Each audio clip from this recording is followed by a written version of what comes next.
Now coming towards the therapeutic uses of atropine. सबसे पहले अगर मैं ऑप्थेल्मिक यूजेस यानी आई रिलेटेड यूजेस की बात करूं तो क्योंकि ये एक मिडरियाटिक एजेंट है जो प्यूपल को डायलेट करवा देता है, साथ ही साथ इसके साइटोप्लेजिक इफेक्ट है यानी कि ये पैरालिसिस करवा देता है आपकी सिलरी मसल को, जिसकी वजह से there will be the loss of accommodation. तो इस ड्रग को you can use for the measurement of the refractive errors. अभी आपके पास रिफ्रैक्टिव एरर्स क्या है? ये प्रॉब्लम्स हैं of light focusing on the retina. Clear? अब जी आपके पास देखो मार्केट में एट्रोपिन अवेलेबल है, आपको ड्रग नज़र आ रही है, ब्रांड कौन सा मेंशन है? ओप्टा एट्रोपिन। फार्मास्यूटिकल कंपनी कौन सी है? That is Remington. Doses form कौन सी है? Topical, that is eye drops. Drug की आपके पास इधर स्ट्रेंथ कितनी आ रही है? That is 1%। ठीक है, टोटल आपके पास सोल्यूशन कितना है आपके ड्रॉपर के अंदर? That is 10 ml। Clear? Total packing आपके पास 10 ml की है। बच्चों मेरे पास जो शॉर्ट एक्टिंग एंटी मस्करीनिक ड्रग्स हैं उनकी एग्जांपल है साइक्लोपेंटोलेट एंड दी ट्रोपिकामाइड। ठीक है, अब जी ये मेरे पास क्योंकि न्यू मार्केट में ड्रग्स हैं, इन ड्रग्स ने एक्चुअली रिप्लेस कर दी है अपनी आपके एट्रोपिन को। क्यों? क्योंकि अभी थोड़ी देर पहले मैंने आपको डिस्कस किया कि जब आप एट्रोपिन को आइज़ में डालते हैं 4 days इनका इफेक्ट रहता है। इसके कंपैरेटिवली अगर मैं इन ड्रग्स की बात करूँ, इनका इफेक्ट इज़ 6 to 24 hours, जबकि एट्रोपिन का वाज फ्रॉम 7 to 14 days। ठीक है, इसके अलावा आई हैव फिनाइल एफ्रीन। फिनाइल एफ्रीन बच्चों आपके पास क्या है? That is basically the अल्फा-1 adrenergic and agonist.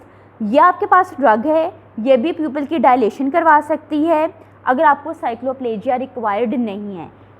Conclusion is कि मेरे पास एट्रोपिन को यूज़ ना करूँ मैं तो मेरे पास मार्केट में और ड्रग्स अवेलेबल हैं जिनका ड्यूरेशन ऑफ एक्शन मेरे पास कम है and these are pharmacologically more effective drugs.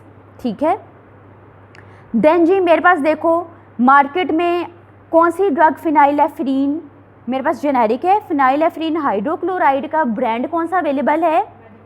मेडिफ्रीन।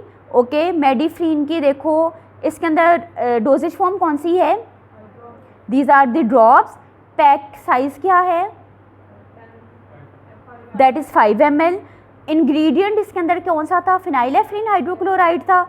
इसकी स्ट्रेंथ कितनी है? अगर मैं आपको ये 10% की पैकिंग दिखा रही हूँ, ठीक है, मेरे पास ये 10% की अगर पैकिंग है तो इट मीन्स मेरे पास क्या होगा? 10 ग्राम होगा इन 100 ml। अगर मैं बात कर रही हूँ 5% की तो 5% में क्या होगा? मेरे पास 5 ग्राम होगा कितने में? 100 ml के अंदर। ये मेरे पास मैंने जो आपको पैकिंग दिखाई है दैट इज़ ऑफ दी 10%। 10% में ड्रग कितनी होगी? 10 ग्राम्स होगी 100 ml सोल्यूशन के अंदर।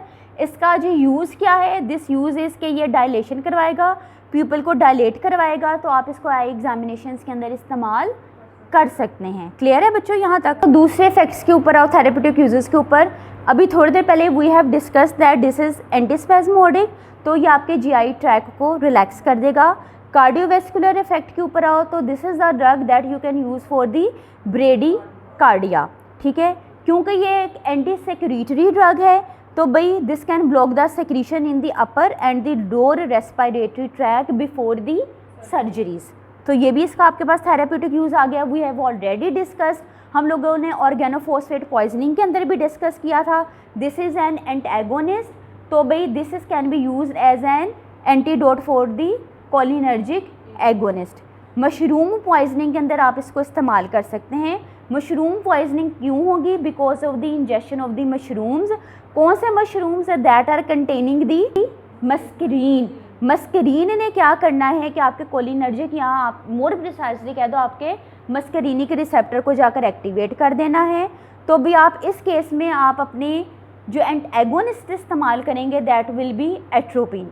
भाई अगर मैं मशरूम पॉइजनिंग होगी तो साइंस एंड सिम्टम्स मेरे पेशेंट के अंदर क्या आएंगे? There will be sweating, facial flushing, salivation, lacrimation, vomiting, abdominal cramps, diarrhoea, urination, miosis, bradycardia, hypotension and the dizziness. देखो क्या मेरी एट्रोपिन इन सारे इफेक्ट्स को अपोज कर रही है, वो हार्ट रेट को भी बढ़ा रही है, वो सलाइवेशन को भी कम कर रही है, वो मिड्रियासिस भी करवा रही है, वो एंटीस्पैज़मोडिक भी है, वो यूरिनेशन को भी कम करवा रही है। ठीक है बच्चों, एट्रोपिन को आप यूज़ कर सकते हैं for the treatment, for the management of the organophosphate poisoning, जिसके अंदर हम लोगों ने लास्ट टाइम डिस्कस किया था। For example for the accidental insecticides की इनटेक की केस में, नर्व गैसेस की केस में जो वार के केसेस के अंदर इस्तेमाल कर सकते हैं भाई, या फिर आपका पेशेंट को ओवरडोज हो जाए एंटीकोलिनेस्टरेजिस की, फॉर एग्जांपल फाइजोस्टिग्मीन की, तो इस केस में भी आप एट्रोपिन को इस्तेमाल कर सकते हैं। अभी डिस्कस किया मशरूम पॉइजनिंग के अंदर आप इसे इस्तेमाल कर देंगे। क्लियर है भाई? मशरूम पॉइजनिंग में क्या होता है कि मेरी जो ड्रग है that will contain the substances that will contain the Mascarene. अब जी और कुछ इसके अंदर ऐसे सब्सटेंसेस हैं जो कि ब्लॉक कर देंगे आपके कोलिनेस्टरेजेस को, जिसकी वजह से एसिटाइल कोलिन का लेवल बॉडी में बढ़ जाता है, जिसके अंदर जी जो अभी हमने थोड़ी देर पहले फार्माकोलॉजिकल इफेक्ट डिस्कस किए, स्लाइवेशन, यूरिनेशन, इस किस्म के इफेक्ट्स आते हैं।